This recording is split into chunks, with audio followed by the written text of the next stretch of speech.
Greetings and salutations, and welcome back to the commentary portion of the Photo Moment Show. We just wrapped up a show talking about these fabulously inexpensive LED bulbs and how these might well be the cheapest studio lights for studio photography you've ever come across. That whole thing was planned out. It was going to be good, but it didn't work out so well.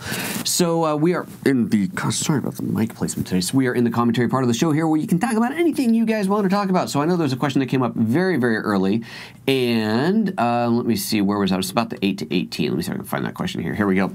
This question came up from Patrick Hood. He asked, off subject, but I picked up the 8-18 and loving it, going to try it on a Chicago skyline this weekend. Oh, that's awesome. Good to hear that.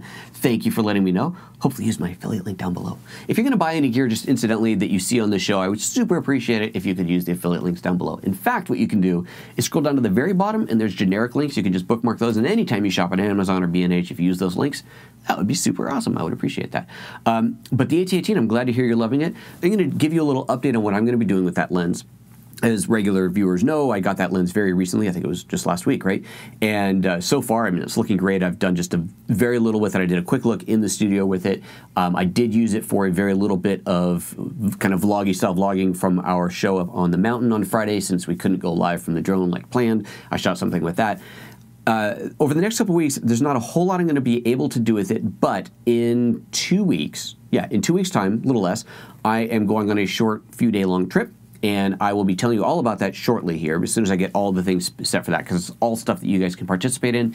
And I will take that camera with me, and I'm going to take that lens and vlog with that lens the entire time, and then do an edited video from that.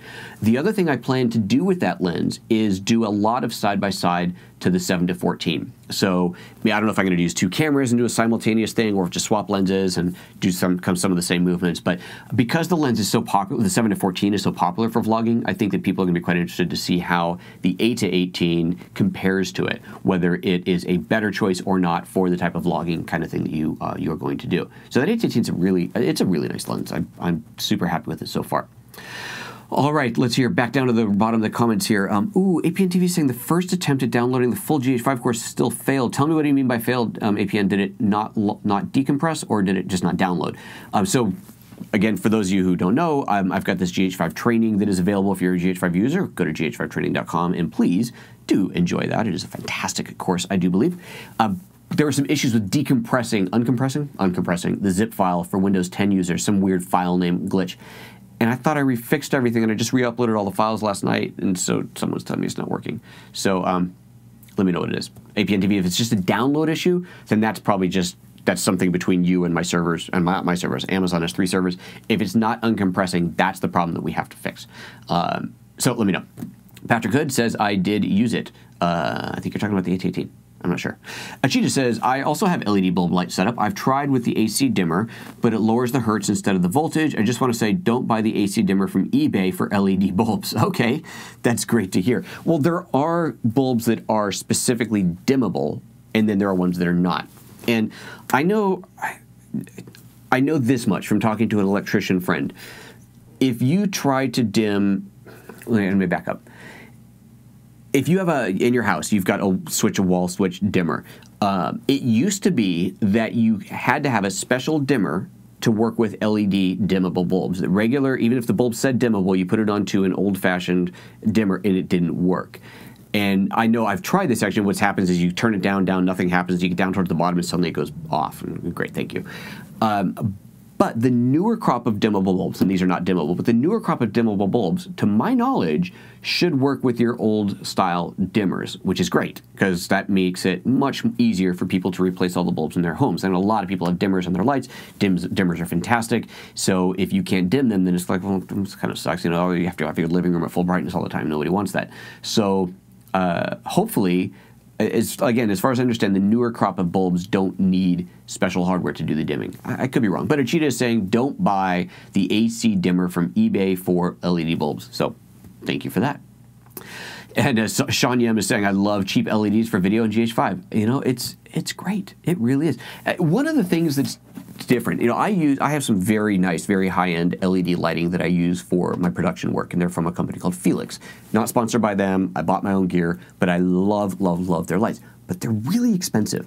Now, one of the things that they talk about in their lights is their lights avoid or don't have this thing called the green spike. And the green spike is a largely invisible to the human eye light spectrum that you will see once you start grading it, and you'll see this spike in the green channel that is unacceptable, right? It will really screw up with your color grading. It's the kind of thing you may not notice until you start fixing the photo, so you start grading it. Now, if you're doing a high-end production, you can afford more than these type of lights. But if these kind of things are for your hobbyist photographer, you're just getting started, your studio photographer wants to add a little extra to it, there's 100,000 different reasons that you could want to use lights like these, but these are not a replacement for proper, true studio LEDs. Let's just make sure that I'm clear on that. I'm not advocating that you don't have to spend thousands of dollars to get really high-end production. You still want to do that.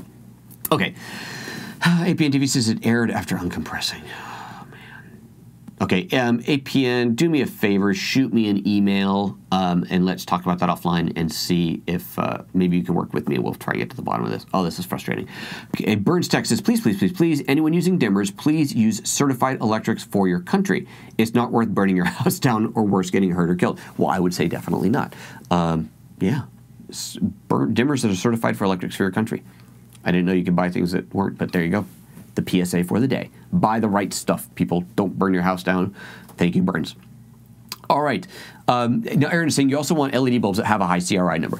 Absolutely. For photography stuff, video stuff, you definitely do. Now, these probably don't have a CRI rating listed on them. Let's actually take a look and see. I kind of doubt that they do.